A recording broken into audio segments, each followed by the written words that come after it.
کلام مقدس میں سے زبور کی کتاب اس کا 4 باب۔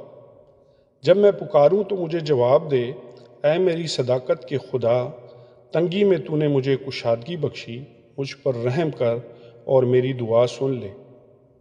اے بنی آدم، کب تک میری عزت کے بدلے رسوائی ہوگی؟ کب تک بطالت سے محبت رکھو گے اور جھوٹ کے در پہ رہو گے؟ جان رکھو کہ خداوند نے دیندار کو اپنے لیے الگ کر رکھا ہے۔ جب میں خداوند کو پکاروں گا تو وہ سن لے گا۔ تھرتھراؤ اور گناہ نہ کرو، اپنے اپنے بستر پر دل میں سوچو اور خاموش رہو۔ صداقت کی قربانیاں گزرانو اور خداوند پر توکل کرو۔ بہت سے کہتے ہیں، کون ہم کو کچھ بھلائی دکھائے گا؟ اے خداوند، تو اپنے چہرہ کا نور ہم پر جلوہ گر فرما۔ تو نے میرے دل کو اس سے زیادہ خوشی بخشی ہے جو ان کو غلہ اور مے کی فراوانی سے ہوتی تھی۔ میں سلامتی سے لیٹ جاؤں گا اور سو رہوں گا، کیونکہ اے خداوند فقط تو ہی مجھے مطمئن رکھتا ہے۔